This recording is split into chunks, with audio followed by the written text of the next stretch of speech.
Hi everyone, lovely horribly K ட்ராமாவோட episode 12 பார்க்க போகிறோம். இந்த வீடியோ ஃபர்ஸ்ட் டைம் பார்க்குறீங்கன்னா இதுக்கு முன்னாடி இருக்கிற எல்லா எபிசோட்ஸுமே கீழே டிஸ்கிரிப்ஷனில் லிங்க்ல இருக்குது. ஸோ பார்த்துட்டு இந்த எபிசோட் பாருங்கள். அப்போ தான் இந்த இன்ட்ரெஸ்டிங்கான சூப்பரான ட்ராமாவோட கதை உங்களுக்கு புரியும். இந்த எபிசோட் ஆரம்பிக்கும் போது 19 வருஷத்துக்கு முன்னாடியிலேருந்து ஆரம்பிக்கிறாங்க. ஹீரோட அம்மா இருக்காங்கல்ல, ஹீரோயின் இப்போ தங்கியிருக்காங்கல்ல, அந்த வீட்டுக்கு புதுசாக குடி வந்திருக்காங்க. வந்து அவங்க நம்ம ஹீரோயின் பார்த்துட்டு போயிட்டு அவங்க கிட்ட அறிமுகம் ஆகுறாங்க. அவங்களுமே நான் இங்கே கீழே புதுசாக குடி வந்திருக்கேன், உன்னோட பேர் என்னன்னு கேட்க நம்ம ஹீரோயின் பேர் சொல்கிறாங்க. ஸோ அந்த பேரை கேட்டதுமே இவங்களுக்கு சின்ன வயசில் பார்த்த தன்னோட பையனோட சம்மந்தப்பட்ட அந்த பொண்ணோட பேரு மாதிரி இருக்கேன்னு சொல்லிட்டு புரியுது. ஸோ அந்த பொண்ணை பிடிச்சி சரி சொல்லு, உனக்கு என்ன வயசாகுது, உன்னோட பர்த்டே டேட் என்னன்னு சொல்லிட்டு கேட்குறாங்க. ஸோ ஹீரோயின் சொல்லவும் இவங்க புரிஞ்சுக்கிறாங்க அந்த பொண்ணு தான் இது அப்படின்னு சொல்லிட்டு. அதுக்கப்புறம் நம்ம ஹீரோயின் கீழ் வீட்டில் இருக்காங்களேன்னு சொல்லிட்டு இவங்க கிட்ட பேச போனாலும் இவங்க ஹீரோயின் கிட்ட ஒழுங்கா பேச மாட்டேன்றாங்க. ஹீரோயின் அவாய்ட் பண்ணிட்டே இருக்காங்க. அப்படி போயிட்டு இருக்கும்போது ஒரு நாள் ஹீரோயின் ஸ்கூல் விட்டு வரும்போது அவங்களோட வீடு பூட்டி இருக்கு, இவங்க கிட்ட சாவி இல்லை. ஸோ எப்படி உள்ள போறதுன்னு தெரியல. ஸோ மழை பேர நல்லா பெஞ்சிட்டு இருக்கு. அப்படியே மழையில அங்கேயே உட்காந்துறாங்க. இதை அங்க வந்த ஹீரோட அம்மாவை பாக்குறாங்க. பார்த்தவங்க என்னாச்சு இந்த பொண்ணுக்கு சொல்லிட்டு எழுப்பி பாக்குறாங்க. ஹீரோயின் மழையில ரொம்ப நேரம் உட்காந்துட்டு இருந்ததுனால அப்படியே மயங்கி போயிருக்காங்க. உடம்புல காய்ச்சல் அடிக்குது. இவங்க தான் ஹீரோயின் அவங்களோட வீட்டுக்கு தூக்கிட்டு போயிட்டு அவங்களுக்கு ட்ரீட்மெண்ட் எல்லாம் பாக்குறாங்க. ஹீரோயின் இப்படி கஷ்டப்படத்தை பார்த்துட்டு இவங்களுக்கு ஒரே அழுகையா வருது. எல்லாம் என்னாலதான், என்ன மன்னிச்சிருன்னு சொல்லிட்டு அழுறாங்க. அதுக்கப்புறம் இவங்களால முடிஞ்ச அளவுக்கு ஹீரோயினுக்கு ஹெல்ப் பண்ணணும், அவளுக்கு நல்லது செய்யணும் அப்படின்னு சொல்லி நினைச்சிட்டு அவங்க ஸ்கூலுக்கு போகும்போது அவங்களுக்கு சாப்பாடு கொடுக்கறது அப்படின்னு சொல்லிட்டு ஆரம்பிச்சிருக்காங்க. அதுக்கப்புறம் இவங்க ஹீரோயின் வளர இவங்களுக்குள்ள நெருக்கம் ரொம்ப அதிகமாயிடுச்சு. இவங்களுமே ஹீரோயினை ரொம்ப நல்லா பாத்துக்கிறாங்க. அதுவும் ஹீரோயினோட அப்பா இறந்ததுக்கு அப்புறம் இவங்க தன்னோட சொந்த பொண்ணு மாதிரியே பார்த்துட்டு இருந்திருக்காங்க. வளர்ந்ததுக்கு அப்புறம் ஹீரோயின் ஒவ்வொரு வாட்டி அவங்களோட கதை எழுதுற முயற்சியில தோர்த்து போய் சோர்ந்து போயிருக்கும்போது இவங்க தான் அவங்கள சமாதானப்படுத்தி ஒண்ணு இல்ல, கவலைப்படாத, எதா இருந்தாலும் விட்டுறாத, உன்னோட 34 வயசு வரைக்கும் என்ன நடந்தாலும் பொறுத்துக்கும், அதுக்கப்புறம் பாரு உன்னோட லைஃப் மாறிடும் அப்படின்னு சொல்லிட்டு ஹீரோயினை எல்லா கஷ்டத்துல இருந்து தேத்தி அவங்களுக்கு ரொம்ப சப்போர்ட்டா இருந்திருக்காங்க. அப்போ கூட ஹீரோயின் கேக்குறாங்க, ஏமா நீங்க அடிக்கடி சொல்றீங்களா என்னோட 34 வயசுக்கு அப்புறம் எனக்கு இந்த கஷ்டம் எல்லாம் இருக்கா, நான் நல்லா இருவேன் அப்படின்னு சொல்லிட்டு ஏதோ ஃபியூச்சரை பாக்குற மாதிரி அப்பப்போ நீங்க பேசுறத கேட்கும்போது எனக்கு ஏதோ ஃபார்ச்சூன் டெல்லர் கிட்ட பேசுற மாதிரி இருக்கும்னு சொல்லிட்டு ஹீரோயின் அப்ப சொல்லியிருக்காங்க. அப்ப அந்த அம்மா சிரிச்சுட்டு விட்டுருக்காங்க. இப்போ ஹீரோட ரூம்ல அந்த போட்டோ பார்த்தாங்கல்ல, அந்த இடத்துல இருந்து ஆரம்பிக்கிறாங்க. ஹீரோயின் அந்த போட்டோவை பார்த்துட்டு அவங்க வாழ்க்கையில் நடந்த இந்த விஷயங்களை யோசிச்சு பாக்குறாங்க. ஃபார்ச்சூன் டெல்லர் அப்படின்னு சொல்லி நம்ம சும்மா சொன்னாங்க, நிஜமாவே இவங்க ஃபார்ச்சூன் டெல்லர் தான், ஷேமன் தான் போயிருக்கேன்னு சொல்லிட்டு அப்படியே அந்த போட்டோ பார்த்துட்டு அதுக்கப்புறம் தான் அழுதுட்டு அந்த பார்க்ல நடந்து வந்துட்டு இருக்காங்க. அப்படி நடந்து வர அவங்களுக்கு ஒவ்வொரு விஷயமா ஞாபகம் வருது. இந்த ஸ்கிரிப்ட் எழுத ஆரம்பிச்சதுல இருந்து ஹீரோனோட காதுல பாட்டு சத்தம் கேட்கறது, ஃபியூச்சர்ல நடக்கிற விஷுவல்ஸ்ல கொஞ்சம் தெரிய ஆரம்பிக்கிறது, அது ஹீரோவோட சம்பந்தப்பட்ட விஷயங்கள் தெரிய ஆரம்பிக்கிறது. ஸோ அதில் யோசிச்சு பாக்குறாங்க இவங்களுக்கு இப்ப நம்ம அப்படின்னா நம்மளோட காதுல வந்து பேசி இதெல்லாம் செய்ய வச்சது நம்மளோட அம்மா தான் அப்படின்னு சொல்லிட்டு அந்த பார்க்ல படுத்துட்டு, அம்மா நீங்க தான் நம்ம இது, நீங்க உங்களோட பையனை காப்பாற்றுறதுக்காக தான் என்ன நீங்க இதெல்லாம் செஞ்சீங்களான்னு சொல்லிட்டு அப்படியே ஹீரோவும் ஹீரோயின் கிட்ட இங்க பாரு, உனக்கு நான் என்ன எதுவும் ஆக விட மாட்டேன், நீ ஏன் பின்னாடி இரு, உனக்கு வர ஆபத்தை நான் வாங்கிப்பேன், எனக்கு ஒரு லக்க கூட நான் உனக்கு கொடுப்பேன் சொல்லிட்டு சொன்னதுல ஞாபகம் வருது. சோ இப்படி இதெல்லாம் இவங்க யோசிச்சு பார்த்துட்டு இருக்கும்போது அங்க ஹீரோ வராரு. சோ ஹீரோவை பார்த்துட்டு ஹீரோயினும், நீ சொன்னல கூட இருக்கும்போது எனக்கு பயமா இருக்கிற மாதிரி இருந்துச்சு, நான் உன்னை விட்டு போயிடுன்னு சொல்லிட்டு அதே மாதிரி நான் இப்ப ஃபீல் பண்றேன், அதனால நான் உன்னை விட்டு போறேன், என்ன விட்டுன்னு சொல்லிட்டு ஆள்றாங்க. ஹீரோவுக்கு ரொம்ப கஷ்டமா இருக்கு. ஹீரோவுமே புரிஞ்சுக்கிறாரு, சொல்றாரு சரி உன்னோட முடிவு சரி, நான் அதை மதிக்கிறேன், ஆனா நான் உன்னோட இருந்தப்போ நான் உங்ககிட்ட உண்மையா தான் இருந்தேன், உண்மையில இருக்கிற என்னோட ஃபீலிங் சின்சியரான ஃபீலிங்ஸ், அது நீ எப்பவுமே மறக்க கூடாது, போயிட்டு உன்னோட வாழ்க்கைய நல்லா வாழு, அதோட நான் உன்னை ஹர்ட் பண்ணியிருந்தா என்ன மன்னிச்சிடுன்னு சொல்லிட்டு மன்னிப்பு கேட்கிறாரு. ஹீரோயின்ல அவரோட மூஞ்சியை திரும்ப கூட பார்க்கல. ஆமா நீ மன்னிப்பு கேட்க வேண்டியவன் தான், இவ்வளவு நாள் என்ன யூஸ் பண்ணிட்டு இருந்திருக்கல, அதுக்கு நீ மன்னிப்பு கேட்க வேண்டியவன் தான், சரி நான் கிளம்புறேன்னு சொல்லிட்டு அங்கிருந்து அவரை திரும்பியும் பார்க்காம அழுதுட்டே வந்துடுறாங்க. வந்தவங்க நேரா அவங்களோட வீட்டுல வெளியே அந்த பெஞ்சில தான் உட்காந்துட்டு இருக்காங்க. ஹீரோயினுக்கு ரொம்ப கஷ்டமா இருக்கு. நம்ம ஹீரோயினுமே ஹீரோவை அவரு இப்படி ஏமாத்திட்டானே, இவர்கிட்ட எதுவுமே சொல்லலே, தன்னை யூஸ் பண்ணிக்கிட்டானே அப்படின்னு சொல்லிட்டுலாம் விட்டுட்டு வரல. நம்ம ஹீரோ நினைக்கிறாங்கன்னா 34 வயசு வரைக்கும் ஹீரோ அவரோட வாழ்க்கையை நல்லா வாழ்ந்துட்டு இவருக்கு ஹீரோ இவங்க கிட்ட இருந்து எடுத்துக்கிட்டதெல்லாம் மறுபடியும் ஹீரோனுக்கே திருப்பி வந்துரும் அப்படிங்கிற அர்த்தத்துல தான் அம்மா சொல்லியிருக்காங்க. அப்படின்னா இதுக்கப்புறம் ஹீரோவுக்கு ஆபத்து வரப்போகுது அப்படின்னு சொல்லிட்டு ஹீரோயின் பயப்படுறாங்க. அப்படியே இன்னொரு விஷயம் யோசிச்சு பாக்குறாங்க. ஒரு வாட்டி இப்படிதான் அவங்களோட அம்மா கிட்ட போயிட்டு அவங்க சொல்றாங்க, அம்மா நீங்க இவ்வளவு வருஷமா எனக்காக செய்றீங்களா, என்ன இவ்வளவு அன்பா பாத்துக்கிறீங்க, நீங்க செய்யறதுல நான் எப்படி திருப்பி கொடுக்க போறேன்னு தெரியல, வேணா பாருங்களேன், நான் ஒரு பெரிய ஸ்கிரிப்ட் ரைட்டர் ஆயிட்டு நிறைய காசு சம்பாதிச்சு உங்களை ராணி மாதிரி வாழ வைக்க போறேன் பாருங்க அப்படின்னு சொல்லிட்டு. சோ இவங்களுமே சிரிச்சுட்டு, அப்படியா நீ எனக்கு திருப்பி கொடுக்க போறியா, சொல்ல போனா நீ இத்தனை வருஷமா எனக்கு செஞ்சுட்டு இருக்கிறதுக்கு நான் தான் உனக்கு திருப்பி கொடுக்கணும், உங்ககிட்ட நிறையவே எடுத்துட்டு சோ இனி எனக்கு எதுவுமே திருப்பி தர தேவையில்லை அப்படின்னு சொல்லிட்டு சொல்லியிருக்காங்க. அதோட என்ன நடந்தாலும் பரவாயில்ல, 34 வயசு வரைக்கும் நீ எவ்வளவு கஷ்டம் வந்தாலும் ஸ்ட்ராங்கா இருக்கணும், அதுக்கப்புறம் உன்னை மட்டுமே நேசிக்கிற, உனக்கு எல்லாத்தையுமே திருப்பி தந்து உன்னை பாதுகாப்பா பாத்துக்கிற ஒருத்தன் வருவான், அவன் உன்னை நல்லா பாத்துப்பான்னு சொல்லிட்டு சொல்லியிருக்காங்க. சோ இவங்க ஹீரோயின் புரிஞ்சுக்கிறாங்க. ஹீரோட அம்மா சொன்னது 34 வயசுல ஹீரோ வருவான், உனக்கு இழந்ததெல்லாம் திருப்பி தருவா, உன்னை பத்திரமா பாத்துப்பான் அப்படின்னு சொல்லிட்டு அவங்களோட பையனை தான் மென்ஷன் பண்ணிருக்காங்கன்னு சொல்லிட்டு, இதனால ஹீரோக்கு தான் ஆபத்து வரப்போகுதுன்னு சொல்லிட்டு நினைச்சிட்டுனா ஹீரோவை விட்டுட்டு வந்திருக்காங்க. இப்படி ஹீரோவோட நல்லதுக்காக ஹீரோக்கு எதுவும் ஆயிடக்கூடாதுன்னு சொல்லிட்டு பிரேக்கப் பண்ணிட்டு வந்து நம்ம ஹீரோ இங்க உட்காந்துட்டு அழுதுட்டு இருக்க. அப்படியே நம்ம ஹீரோவை காமிக்கிறாங்க. அவருமே சோகமா வீட்டுக்கு வராரு. மேனேஜர் போயிட்டு கேட்கிறேன், என்ன சின்ன சிக்கிறீங்க, பேசுனீங்களா, சமாதானப்படுத்தீங்களான்னு சொல்லிட்டு, இல்ல அவ போயிட்டா, என்ன விட்டு போயிட்டாங்கிற மாதிரி சோகமா சொல்றாரு. மேனேஜரா, என்னது அவங்க போனது நீங்க அப்படியே விட்டுட்டீங்களா, அவங்கள காலில் விழுந்து கெஞ்சிருக்க வேண்டியதானே, அவங்க கிட்ட மன்னிப்பு கேட்க வேண்டியதானே, அப்படி இல்லைன்னு சொல்லிட்டு புரிய வச்சிருக்கீங்க தானே, ஏன் அப்படி விட்டுட்டு வந்தீங்கன்னு சொல்லிட்டு. பட் ஹீரோவா, இல்ல அவ போகட்டும், போறதான் அவளுக்கு நல்லது, என் கூட இருந்தா அவளுக்கு நல்லது இல்ல, அவளோட வாழ்க்கையை நல்லா வாழட்டுன்னு சொல்லிட்டு இவர் சோகமா சொல்றாரு. மேனேஜருக்கும் பயங்கர கஷ்டமாயிடுது. அப்படி மறுபடியும் இங்க ஹீரோயின் கிட்ட வந்தோன்னா அங்க லீவரா வந்தவன் ஹீரோயின் அழுதுட்டு இருக்கதை பார்த்துட்டு ஹீரோயின் கிட்ட என்னாச்சுன்னு கேட்கறாங்க. சொல்றாங்க, நான் அவனை விட்டுட்டு வந்துட்டேன், அவன் கூட இருந்தா அப்புறம் அவனோட உயிருக்கு தான் ஆபத்து, அம்மா ஆல்ரெடி சொல்லியிருக்காங்க 34 வயசுக்கு அப்புறம் எனக்கு எல்லாம் திருப்பி வந்துடும் சொல்லிட்டு, ஆனா அவன் இழந்துருவான், அவனுக்கு ஏதாவது ஆயிடும், சோ நான் அவனை விட்டுட்டு வந்துட்டேன் அவனோட நல்லதுக்காகன்னு சொல்லிட்டு உட்காந்து அழுறாங்க. லீயும் புரிஞ்சுக்கிறான் ஹீரோயினுக்கு ஹீரோவை எவ்வளவு பிடிச்சிருக்கு, அவனுக்காக அவனே விட்டுட்டு வர அளவுக்கு பிடிச்சிருக்கேன்னு சொல்லிட்டு ஹீரோயினை சமாதானப்படுத்துறான். ஹீரோயினா ஓன்னு அழுறாங்க. இங்க ஹீரோவுக்கு ஹீரோயினோட ஞாபகமா இருக்கு. அவங்க வீட்டுல எங்க போனாலும் ஹீரோயின் அந்த வீட்டுல பார்த்தது, அவங்க 2 பேரும் உட்காந்து ஜாலியா அந்த ஃபர்ஸ்ட் எபிசோட் டிராமா பார்த்தது, டைனிங் டேபிள பார்த்தது, அவங்க 2 பேரும் கிஸ் பண்ணிக்கிட்டதுன்னு சொல்லிட்டு எங்க பார்த்தாலும் ஹீரோயினோட ஸ்பெண்ட் பண்ண நாட்கள் நினைச்சு ரொம்ப சந்தோஷப்படுறாரு. இப்படி இவங்க 2 பேரும் ஒருத்தருக்கு ஒருத்தர் நினைச்சுக்கிட்டு கவலையா இருக்க, இங்க அப்படி அந்த கீ பொண்ணை காமிக்கிறாங்க. அவ பாட்டுக்கு உட்காந்துட்டு அந்த ராயின் சொன்ன மாதிரி அந்த அசிஸ்டன்ட் பொண்ணை கொலை பண்ணால அத உட்காந்து ஸ்கிரிப்டா எழுதிட்டு இருக்கா. அந்த பொண்ணு சாகிறதுக்கு முன்னாடி இந்த கீ கிட்ட எதுக்காக இப்படி பண்றீங்க, ப்ளீஸ் என்ன இப்படி பண்ணாதீங்கன்னு சொல்லிட்டு கெஞ்சிரா. அந்த பொண்ணு கெஞ்சி கேட்காம இவங்க 2 பேரும் அந்த பொண்ணை கொடூரமா அடிச்சு கொலை பண்றாங்க. சோ அப்ப நடந்த சம்பவத்தை ஒண்ணு விடாம அப்படியே அவளோட ஸ்கிரிப்ட்ல எழுதி முடிச்சிட்டு அது அப்படியே அதே இடத்துல மயங்கி விழுந்துடுறா. அப்படியே அடுத்த நாள் காலையில ஆகுது. காலையில தூக்கத்துல இருந்து எந்திரிச்சு அவளோட சிஸ்டம் பாக்குறா. அதுல இவ எழுதி வைத்த அந்த ஸ்கிரிப்ட படிக்கிற. அதுல அந்த அசிஸ்டன்ட் லாஸ்டா சொன்ன, ஏன் இப்படி பண்றீங்க, எதுக்கா இப்படி பண்றீங்கன்னு சொல்லிட்டு அந்த டயலாக் அப்படியே இருக்கு. அதை படிச்சு பார்த்தவ இதை நாம எப்படி எழுதணும்னு சொல்லிட்டு அவளுக்கு சுத்தமா புரியல. அப்படியே பயத்தோட குழப்பத்தோட இவ புரியாம இங்க உட்காந்துட்டு இருக்க. இங்க இவளை பாக்குறதுக்காக நம்ம ஹீரோயின் வராங்க. இவங்க 2 பேரும் தானே கோ ரைட்டர், சோ 2 பேரும் சேர்ந்து தானே ஒர்க் பண்ணிட்டு இருக்காங்க. சோ அதுக்காக வீட்டுக்கு வராங்க. அங்க வந்து பாக்குறாங்க, அவ அவளோட துணிமணி எல்லாம் பெட்டி கட்டிட்டு இருக்கா. அதோட போன்ல வேற இந்த நாட்டை விட்டு போறதுக்காக ஏற்பாடு பண்ணிட்டு இருக்கா. சோ அங்க இவ நாட்டை விட்டு இப்ப போக கூடாது, உங்களை தடை பண்ணிருக்காங்கிற மாதிரி சொல்றாங்க போல இருக்கு. சோ இந்த நாட்டை விட்டு நான் போக கூடாது, என்ன தடை பண்ணிருக்காங்கன்னு சொல்லிட்டு போன்ல யாருக்கடே சண்டை போட்டுட்டு இருக்கா. அதெல்லாம் ஹீரோயின் பாக்குறாங்க. பார்த்துட்டு பக்கத்துல அவரோட லேப்டாப் இருக்கு. லேப்டாப்ல ஏதோ ஸ்கிரிப்ட் எழுதிருக்க மாதிரி இருக்கு. ஹீரோயின், ஓ அடுத்த பார்ட் ஸ்கிரிப்ட் நீயே எழுதிட்டியா, நான் பார்க்கணும்னு சொல்லிட்டு பார்க்கலான்னு போறாங்க. வெள்ள அதுக்குள்ள ஓடி வந்து அந்த சிஸ்டம் மூடிட்டீங்க பாரு, என்னோட இதெல்லாம் நீ பார்க்க கூடாது, நான் அதில் உனக்கு காமிக்க மாட்டேன்னு சொல்லிட்டு ஒரு மாதிரி சொல்லிடுறா. ஹீரோனுக்கு புரியல இவனுக்கு என்னாச்சுன்னு சொல்லிட்டு அப்படியே இங்க நம்ம டிடெக்டிவா காமிக்கிறாங்க. இவங்களுக்குமே இவன் நாட்டை விட்டு வெளியே போறதுக்காக ட்ரை பண்ற விஷயம் தெரிய வந்திருக்கு. அவ இங்க இருந்து எங்கே போக கூடாதுங்கிற மாதிரி ரெஸ்ட்ரிக்ஷன் பண்ணி வச்சிருக்காங்க. அதோட இந்த அசிஸ்டன்ட் இன்னொரு விஷயம் சொல்றான், இந்த கீ பொண்ணுக்கு சொந்தமா ஒரு பெரிய பில்டிங் கூட இருக்கா. இந்த பொண்ணால இன்வெஸ்ட் பண்ணிருக்கானாம். அதோட நிறைய பேர்கிட்ட கடன் வாங்கியிருக்க போல இருக்கு. சோ அந்த கடனையும் திருப்பி கொடுக்கல அப்படிங்கிற விஷயம் எல்லாம் இவங்களுக்கு தெரிய வந்திருக்கு. சோ என்ன ஏதுன்னு சொல்லிட்டு இவளை பத்தின விஷயங்கள்லாம் இவங்க தீவிரமா இங்க விசாரிக்க ஆரம்பிக்கிறாங்க. அப்படியே நாட்கள் போகுது. இவங்களோட இந்த கோஸ்ட் லவ் ஸ்டோரி டிராமா பீக்ல போயிட்டு இருக்கு. செம்ம வரவேற்பா இருக்கு. சோ அதோட ரைட்டரான நம்ம ஹீரோனுக்கு நிறைய ஆஃபர்ஸ் வருது. வேற கம்பெனில எல்லாம் ஸ்கிரிப்ட் எழுதுறதுக்காக சைன் பண்ணிட்டாங்க. அது நேரத்துல நம்ம ஹீரோக்கு இங்க எல்லாமே லாஸ்ல போயிட்டு இருக்கு. அவரோட ரியல் எஸ்டேட்லாம் நஷ்டத்துல போயிட்டு இருக்கு. கோஸ்ட் லவ் ஸ்டோரி தவிர வேற எந்த ப்ராஜெக்டும் வரல. அவருக்கு கைவசம் இருந்த நிறைய ஆட் ப்ராஜெக்ட் கூட எல்லாம் கேன்சல் ஆயிட்டு இருக்கு. சொல்லப்போனா கிட்டத்தட்ட ஹீரோ எல்லாத்தையுமே இழந்துட்டாரு. இப்ப அவர்கிட்ட எதுவுமே இல்ல, அவர் பேர்ல இருக்கிற அந்த ஹீரோயினோட அந்த வீட்டை தவிர. அப்போ ஒரு நாள் நம்ம லீயும் ஹீரோயினும் ஒரு ஸ்ட்ரீட்ல இருக்கிற காஃபி ஷாப்ல உட்காந்துட்டு காஃபி குடிச்சிட்டே பேசிட்டு இருக்காங்க. ஹீரோயின் வேற கம்பெனில ப்ராஜெக்ட் சைன் பண்ணிருக்காங்கல்ல. சோ லீ சந்தோஷமா சொல்றான், சந்தோஷமா இருக்கு, நீ உங்களுக்கு வேற ப்ராஜெக்ட்ல வந்துட்டு இருக்குது, உங்க கடைசியில உங்களோட வேலைக்கான ரெகக்னேஷன் உங்களுக்கு கிடைக்க ஆரம்பிச்சிருச்சு அப்படின்னு சொல்லி. சோ ஹீரோனுக்கு ரொம்ப சந்தோஷம். அப்போ லீ சொல்றான், உங்களோட அந்த வீட்டை நான் உங்களுக்கே திருப்பி கொடுக்கலான்னு இருக்கேன். ஹீரோ வேற அங்கிருந்து காலி பண்றேன்னு வேற சொல்லியிருக்கான். சோ அந்த வீட்டுக்கு நீங்களே மறுபடியும் போய் குடி போங்களேன்னு சொல்லிட்டு சொல்ல நம்ம ஹீரோயின் சரி ஓகேன்னு சொல்லிட்டு ஒதுக்குறாங்க. இது அந்த வழியா கார்ல போயிட்டு இருந்த நம்ம ஹீரோவும் மேனேஜரும் பாக்குறாங்க. சோ அதுவும் ஹீரோயின் ரொம்ப சந்தோஷமா லீ கூட பேசிட்டு இருக்காங்களா. மேனேஜர் சொல்றான், அடுத்த ப்ராஜெக்ட் கூட ஹீரோயின் சைன் பண்ணிட்டாங்க தெரியுமா, அதுக்கு கூட டைரக்டர் லீ தானம்மா, அதோட அவங்க 2 பேருக்குள்ள ஏதோ ரிலேஷன்ஷிப் இருக்குங்கிற மாதிரி கிசு எல்லாம் வர ஆரம்பிச்சிருக்கு. ஹீரோயின் பாருங்களேன் ரொம்ப சந்தோஷமா இருக்கிற மாதிரி இருக்குன்னு சொல்லிட்டு சொல்றாங்க. நம்ம ஹீரோ பாக்குறாங்க. ஹீரோயின் ரொம்ப சந்தோஷமா அவங்க கூட பேசிட்டு இருக்காங்க. சொல்றாரு, அவ சந்தோஷமா இருந்தா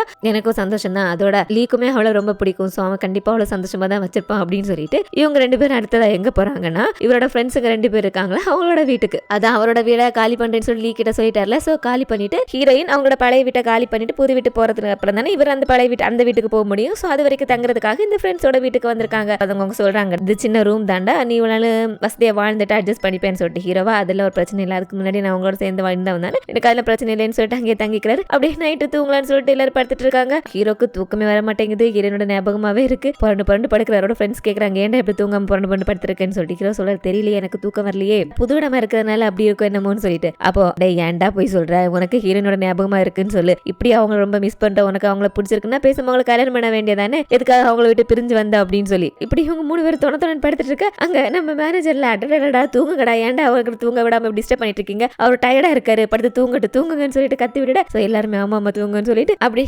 ஹீரோனோட ஞாபகமாவே இங்க அவரோட ஃப்ரெண்ட்ஸோட சேர்ந்து தூங்கி போயிட. அடுத்ததா ஹீரோயின் லீ சொன்னது மாதிரி அவங்களோட இந்த வீட்டை காலி பண்ணிட்டு அவங்களோட அந்த பழைய வீட்டுக்கே போறாங்க. ஃப்ரெண்ட் இருக்காங்களா அந்த ஃப்ரெண்டு கிட்டே சொல்றாங்க அந்த பொண்ணுமே போயிட்டு வா அப்பப்ப நானும் வந்து பாக்குறேன் அப்படின்னு சொல்லிட்டு சொல்ல நம்ம ஹீரோயின்ல போறதுக்கு முன்னாடி இத்தனை வருஷமா அவங்க வாழ்ந்த அந்த வீட்டை திரும்பி பாக்குறாங்க. இந்த வீட்டுல அவங்களுக்கு ஒரு ரொம்ப நல்ல கனெக்ஷன் இருக்குல்ல இங்கதான் அவங்களோட அந்த ஹீரோவோட அம்மாவையும் பார்த்த வீடு இது. ஸோ ரொம்ப எமோஷனலா ஃபீல் பண்றாங்க. அப்படியே அந்த வீட்டுக்கு எமோஷனலா ஒரு குட் பை சொல்லிட்டு நேரா ஹீரோ தங்கி இருந்து அவங்களோட அந்த பழைய வீட்டுக்கு வராங்க. அவங்களோட 10 வயசு வரைக்கும் இதுதான் அவங்களோட சொந்த வீடா வாழ்ந்தவங்க. இப்போ அதுக்கப்புறம் 24 வருஷத்துக்கு அப்புறம் அதே வீட்டுக்கு மறுபடியும் அவங்க வீடு அப்படின்னு தெரிஞ்சுக்கிட்டு வந்திருக்காங்க இல்லையா. ஸோ அந்த வீடை அப்படியே சுத்தி பார்த்துட்டு இருக்காங்க.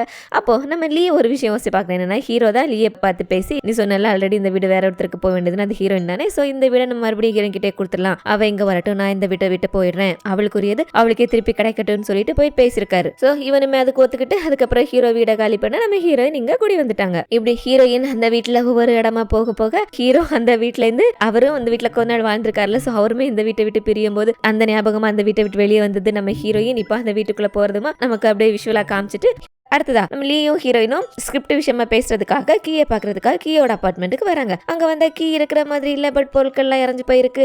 அவ எழுதி வச்சிருக்க ஸ்கிரிப்ட்லாம் கூட அங்க இங்கேயுமா இருக்கு. ஸோ இவ எங்க போயிட்டான்னு சொல்லிட்டு அங்க ஹீரோனோட கையில 2 பேப்பர் படுது. ஸோ அந்த பேப்பர் எடுத்து பாக்குறாங்க. அதுல அவ என்ன எழுதிருக்கானா அந்த ஸ்கிரிப்ட்ல வர ஹீரோ அதாவது த கோஸ்ட் லவ் ஸ்டோரி ஸ்கிரிப்ட்ல வர ஹீரோ அந்த அபார்ட்மெண்ட்டுக்குள்ள வரான். அப்போ பின்னாடில இருந்து யாரோ அவனோட கழுத்துல ஷாக் கொடுத்து அவனை மயக்கமாக்குறாங்க. அவனை மட்டும் இல்ல ராயுனையும் பின்னாடில இருந்து தாக்குறாங்க அப்படிங்கிற மாதிரி ஒரு லைன் இருக்கு. அதை ஹீரோயின் படிச்சுட்டே இருக்கவே கரெக்டா அந்த லீ வந்து தொடர்ந்து படிக்கிறதுக்கு முன்னாடி அந்த பேப்பர் அப்படிங்கிட்டு என்னோட நீ எதுக்கு படிக்க கூடாது ஆமா நீங்க இங்க எதுக்காக வந்திருக்கீங்கன்னு சொல்லிட்டு சொல்லி சொல்றேன். என்ன நீங்க தானே இங்க மீட்டிங் சொல்லிட்டு வர சொன்னீங்க இப்போ என்ன இப்படி கேக்குறீங்கன்னு சொல்ல அவளா இப்போ எனக்கு மீட்டிங் பண்றதுக்குலாம் மூடு இல்ல தயவு செஞ்சு கிளம்புறீங்களான்னு சொல்லிட்டு இவங்கள போக சொல்லிடுறா. இவங்களுக்கு புரியல என்னாச்சு இந்த பொண்ணுக்கு அவதான் நம்மள வர சொல்லிட்டு இப்போ அவளை நம்ம போக சொல்றாளேன்னு சொல்லிட்டு சொல்லிக்கும் புரியாம சுத்தி பாக்குறா. அப்படி பார்க்கும்போது அவனோட கண்ணுக்கு அந்த ராயினோட அந்த உருவம் தெரியுது. சோ புரிஞ்சுக்கிறா இங்க என்னமோ அமானுஷ்யமா இருக்கு அப்படின்னு சொல்லிட்டு அப்படியே வெளியே வந்துடுறாங்க. ஹீரோயின் சொல்றாங்க இவளை பாத்தியா கொஞ்ச நாளா நல்ல வித்தியாசம் நடந்துட்டு இருக்கா இவகிட்ட என்னமோ பிரச்சனை இருக்கு அப்படின்னு சொல்லிட்டு. அப்ப லீயும் சொல்றான் ஆமா நானும் அந்த வீட்டுல வித்தியாசமா ஒரு உருவத்தை பார்த்தேன்.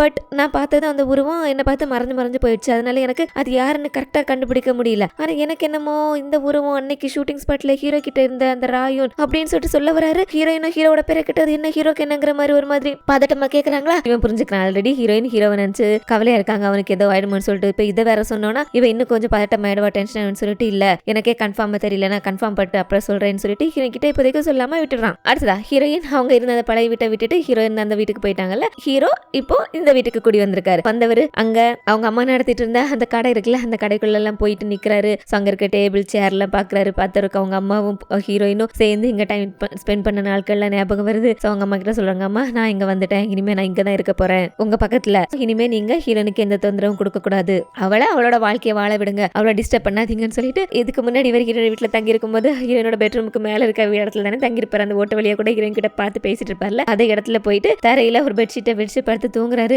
இதுக்கு முன்னாடி இந்த சீலிங்ல இருக்கிற ஓட்ட வழியா ஹீரோயின் கிட்ட பேசினதுல ஞாபகம் வருது. அப்போ அவர் ஒரு டென்ட் யூஸ் பண்ணிட்டு வந்திருப்பார்ல. சோ அந்த டென்ட் அந்த வீட்டுல இருக்கு. சோ அதை அவர் எடுத்துட்டு வரல. சோ சொல்றாச்சு அந்த டென்ட் எடுத்துட்டு வந்திருக்கலாம் கரெக்டா இருந்திருக்கும் அப்படின்னு சொல்லிட்டு பேசிட்டு அப்படியே தூங்கி போயிடுறாரு. அப்படியே அடுத்த நாள் காலையில அந்த டென்ட்டை எப்படியாவது ஹீரோனோட வீட்டுல இருந்து எடுக்கணும்னு சொல்லிட்டு ஹீரோயின் எப்படி வெளியே போயிருப்பா நம்ம போயிட்டு டென்ட் எடுத்துட்டு வரலாம்னு சொல்லிட்டு போயிட்டு எதுக்கும் இருக்கட்டும்னு சொல்லிட்டு அவரோட பழைய பாஸ்கோட போடுறாரு. கரெக்டா ஓப்பன் ஆகுது. சோ சொல்றாரு இவன் இன்னும் பாஸ்கோட ஓப்பன் சேஞ்ச் பண்ணாமல வச்சிருக்கா சரி உள்ள போய் அந்த டென்ட் எடுத்துட்டு போயிடலாம்னு சொல்லிட்டு அவர் மெதுவா வீட்டுக்குள்ள வந்தா அங்க ஹீரோயின் அந்த ஆப்பிள் மரம் இருக்குல்ல அதே இடத்துல சேர் போட்டு உட்காந்துட்டு அங்கேயே ஸ்கிரிப்ட் எழுதிருப்பாங்க போல இருக்கு. சோ அதெல்லாம் அப்படியே இருக்கு. அப்படியே டயர்டாய் படுத்து தூங்கிட்டு இருக்காங்க. பார்த்தா ஹீரோ காஷா டயர்டா தூங்குறாளே பாவம் வெயில் வேற அடிக்குதுன்னு சொல்லிட்டு ஒரு பெரிய கோடை எடுத்துட்டு வந்து அவங்க படுத்து இருக்கிற இடத்துல எல்லாம் வச்சு ஹீரோனுக்கு வெயில் படாம எல்லாம் மறைச்சிட்டு ஹீரோனோட கையை பிடிச்சிட்டு தூங்குற ஹீரோயினே அப்படியே அழகா பார்த்துட்டு உட்காந்துட்டு இருக்காரு. அப்படியே கொஞ்ச நேரத்துக்கு அப்புறம் அவர் வந்த மாதிரி அந்த டெண்டை எடுத்துட்டு அவர்கிட்ட கிளம்பிட ஹீரோனோட ஃபோன் அடிக்குது. அவங்க அம்மா தான் கால் பண்றாங்க. இவங்க என்னன்னு எடுத்து பேசும்போது அவங்க அம்மா சொல்றாங்க, நான் உங்ககிட்ட ஒரு விஷயம் சொல்லணும், சொல்லாம இருக்கணும்னு தான் நினைச்சேன், பட் சொல்லாம இருக்க முடியலன்னு சொல்லிட்டு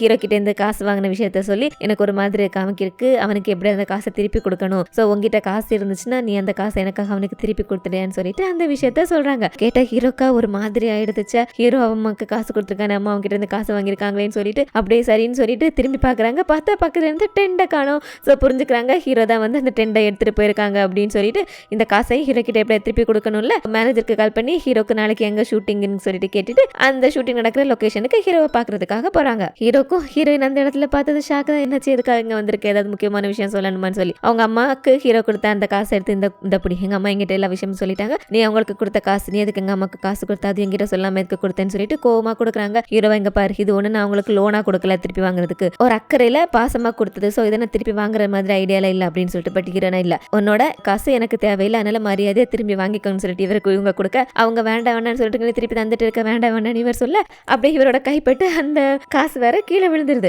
ஹீரோனுக்கா கோவம், நீ உன்னோட இந்த அரகன்ஸை மாத்திக்கவே மாட்டேல்ல, நீ மாறவே மாட்டே, அப்படியே தான் இருக்கா அப்படி இப்படின்னு சொல்லிட்டு இவங்களுக்கு கத்த. மேனேஜர்ல எதுக்கா இப்படி 2 பேரும் வெளியில நின்று சண்டை போட்டுட்டு இருக்கீங்க, எல்லாரும் பார்த்து என்ன சொல்லுவாங்க, எதா இருந்தாலும் வாங்க தனியா போயிட்டு பேசலாம்னு சொல்லி 2 பேரும் அப்படியே இழுத்து லிஃப்ட்ல கொண்டு விட்டுட்டு இவனு லிஃப்ட்ல இறக்கிட்டு லிஃப்ட்டை க்ளோஸ் பண்ணி அப்படியே லிஃப்ட் மேல போயிட்டு இருக்கு. அப்போ ஹீரோயின் கிட்ட சொல்றாரு, கில்லர் குத்த வந்து அந்த கத்தியை கையால பிடிச்சியே, அதனால நீ ஒரு பெரிய வீரச்சின்லாம் நினைச்சிட்டு இருக்காது என்ன, நம்ம 2 பேரும் கிஸ் பண்ணதுக்கு அப்புறம் அந்த ரிலேஷன்ஷிப்பை ஸ்டார்ட் பண்ணதுக்காக பாய்ந்து இப்படி கோலம் மாதிரி ஓடுறியே, நீ ஒரு பயந்தாங்குழி. அந்த யூன் பொண்ணு யாரு, ஒரு 3வது மனுஷி, அவ வந்துட்டு என்ன பத்தி உங்ககிட்ட தப்பா சொன்னதும் அதை கேட்டுட்டு என்ன விட்டு போயிட்டுல, அவ்வளவுதான் அப்போ உனக்கு எம்எல்ஏ இருக்கிற பாசம் அப்படி இப்படின்னு சொல்லிட்டு இவர் கேட்க ஹீரோனுக்கா கடுப்பாயிடுது. என்ன பண்றாங்க, போயிட்டு இருக்க லிஃப்ட்டை ஸ்டாப் பண்ணி கதவை ஓப்பன் பண்ணிட்டு அப்படியே முன்னாடி நிக்கிற மேனேஜருக்கு எட்டி ஒரு உத மேனேஜர் அப்படியே வெளியே போய் விழுந்துருவானா. அதுக்கப்புறம் லிஃப்ட்டை க்ளோஸ் பண்ணிட்டு ஹீரோ பார்த்து திரும்பி என்ன சொன்னேன்னு சொல்லிட்டு கேட்க ஹீரோவை பயந்து போயிட்டாரு. என்ன மிரட்டுற, நான் சொன்னது நிஜம் தானே. உன்னை ஹீரோன்னு சொல்றாங்க, சரி ஓகே என்னோட வீட்டுக்கு நீ வந்தியா, வந்து அந்த டெண்டை எடுத்துட்டு போனது நீ தானேன்னு சொல்லிட்டு வரா, நான் இதுக்கு உன்னோட வீட்டுக்கு வரேன், நான் இல்ல அங்க வரலையேன்னு சொல்லிட்டு இருக்க. கரெக்டா பாதி வழியில லிஃப்ட் ஸ்டாப் ஆயிடுது. ஹீரோவா என்னது லிஃப்ட் நின்னுச்சு, இப்ப என்ன பண்றேன்னு சொல்லிட்டு பேனிக்காக ஹீரோயின் இங்க பாரு லிஃப்ட் தானே இருக்கு, என்ன நாம சாக போறோமா என்ன, இது இப்ப நான் எங்க அலாரம் பிரஸ் பண்ணேன்னா உங்களுக்கு தெரிஞ்சிட போகுது, வந்து திருப்பி லிஃப்ட்டை ஸ்டார்ட் பண்ண போறாங்கன்னு சொல்லிட்டு அந்த அலாரம் ஆன் பண்ணலான்னு அந்த பட்டன் கிட்ட கையை வைக்க போக ஹீரோ சொல்றாரு, ஆமா நம்ம 2 பேரும் சேர்ந்து இருந்தாலே இப்படிதான் ஏதாவது ஏடா கூடமா நடக்குதுன்னு சொல்லிட்டு வாயை விட ஹீரோனிக்கா கோவம் வந்துருது. என்னது நம்ம 2 பேரும் சேர்ந்து இருந்தா இப்படி ஏடா கூடமா நடக்குதா, இவ்வளவு பயமா இருக்குன்னு அப்புறம் எதுக்கடா என்னோட வீட்டுக்கு வந்த, இனிமே என்னோட வீட்டுக்கு வராத, என்ன சுத்தி எங்கேயுமே வராத, என்கிட்ட பேசாதன்னு சொல்லிட்டு இவருமே சரி ஓகே பேச மாட்டேன், ஆனா என்கிட்ட ஃபர்ஸ்ட் பிரேக்கப் பண்ணிட்டு போனது யாரு, நீ தானே, அதோட ஸ்டார்டிங்ல இருந்து உன்னோட வேலைக்காக நீ சக்சஸ் ஆகணும்னு சொல்லிட்டு நீ தானே என்ன சுத்தி வந்த, நான் ஸ்டார்டிங்ல இருந்து உன்னை அப்ரோச் பண்ணேன், நீ தானே ஃபர்ஸ்ட் என்ன அப்ரோச் பண்ணது, ஆனா அதுக்கப்புறம் நான் உங்ககிட்ட சின்சியர் தானே இருந்தேன், நீ தான் விட்டுட்டு போறேன்னு சொல்லிட்டு இவர் கத்தி விட்டு வரான். ஹீரோனுக்கு ஒரு மாதிரி கஷ்டமாயிடுது, இவன் இப்படி சொல்லிட்டான்னு சொல்லிட்டு ஹீரோட சட்டை கலர் பிடிச்சு, ஆமாடா நான் தாண்டா உன்னை விட்டுட்டு போனேன், எதுக்காக விட்டுட்டு போனேன், நீ தான் வார்த்தை சொல்லிட்டு இருந்தல எனக்கு எல்லாத்தையும் திருப்பி கொடுக்க போறேன்னு சொல்லிட்டு அதனால தாண்டா உன்னை விட்டுட்டு போனேன், எனக்கு பயமா இருக்கு, நாம 2 பேரும் சேர்ந்து இருந்தா நீ கண்டிப்பா எனக்கு நல்லது பண்றேன்னு சொல்லிட்டு எனக்கு எல்லாம் செய்யணும்னு சொல்லிட்டு நீ எங்க ஒன்னை இழந்துருவியோ, உனக்கு ஏதாவது ஆயிடுமோன்னு சொல்லிட்டு எனக்கு பயமா இருக்கு, அதனால தாண்டா நான் உன்னை விட்டுட்டு போனேன், நம்ம 2 பேரும் சேர்ந்து இருக்கவே முடியாது, அது நடக்கவே நடக்காது அப்படின்னு சொல்லிட்டு ஹீரோட கையை பிடிச்சிட்டு அது எப்படி நீ சொல்ற, நம்ம 2 பேரும் சேர்ந்து இது வரைக்கும் ஒழுங்கா வாழவே ட்ரை பண்ணலையே, வாழ்ந்து பார்த்தா தானே தெரியும் அதுல நல்லது நடக்குதா கெட்டது நடக்குதா ஏதாவது ஆகுதான்னு சொல்லிட்டு ஒரு ட்ரையே பண்ணாம இதுதான் நடக்கும்னு சொல்லிட்டு நீயா எதுக்கு நினைக்கிற, எதுக்கு இப்படி பயப்படுற அப்படின்னு சொல்லிட்டு அப்ப ஹீரோயின் சொல்றாங்க, என்ன மறந்துட்டியா நான் யாருன்னு சொல்லிட்டு ஹீரோஸ்ல நீயும் மறந்துட்டியா நான் யாருன்னு சொல்லிட்டு, ஃபியூச்சர்ல என்ன நடக்க போகுது நம்ம 2 பேருக்குமே தெரியாது, நாம 2 பேரும் வாழ்ந்துதான் பார்ப்போமே, வாழ்ந்து பார்த்துட்டு அப்புறம் என்ன வந்தாலும் அதுக்கப்புறம் நாம சமாளிச்சுக்கலாம், அதை நம்ம ஃபேஸ் பண்ணலாம்னு சொல்லிட்டு இவர் எமோஷனலா சொல்றாரு. கேட்டிருக்கிற ஹீரோனுக்கு ரொம்ப எமோஷனல் ஆயிடுது. ஆல்ரெடி 2 பேரும் ஒருத்தருக்கு ரொம்ப மிஸ் பண்ணிட்டு இருக்காங்களா, 2 பேரும் அப்படியே வேகமா போயிட்டு ஒருத்தருக்கு அக்ரெசிவா மாறி கிஸ் பண்ண ஆரம்பிச்சுக்கிறாங்க. அது லிஃப்ட்னு கூட ஞாபகம் இல்லாம இவ்வளவு நாள் ஒருத்தருக்கு பிரிஞ்சிருந்தது ஏக்கத்துல அந்த ஒரு கிஸ்ல தீத்துக்கிற மாதிரி 2 பேரும் தங்களை ஒருத்தருக்கு மறந்து கிஸ் பண்ணிட்டு இருக்க. அந்த லிஃப்ட் இவ்வளவு நேரம் ஸ்டக் ஆகி தானே நினைச்சு இப்ப அதுல பவரும் கட் ஆயிடுது. ஸோ அந்த லிஃப்ட்டே இருட்டாயிடுது. ஸோ 2 பேரும் என்னது கரண்ட் வேற கட் ஆயிடுச்சுன்னு சொல்லிட்டு ஒரு மாதிரி நின்றுட்டு இருக்க. கரெக்டா அந்த நேரம் லிஃப்ட் ஓப்பன் ஆகுது. ஓப்பன் ஆனா வெளியே மேனேஜரும் லீக் நின்றுட்டு இருக்காங்க. லீக்க முகத்தை பார்க்கணுமே, இவங்க 2 பேரும் சேர்ந்து நின்று இருக்கதை பார்த்துட்டு மேனேஜருக்கா சந்தோஷம், ஓ நீங்க 2 பேரும் மறுபடியும் பேட்சப் பண்ணிட்டீங்களான்னு சொல்லி அப்படியே இன்னொரு இடத்துல அங்கே ஷூட்டிங் ரெடி ஆகிட்டு இருக்க யூன் பண்ண காமிக்கிறாங்க. அந்த பொண்ணுக்கிட்ட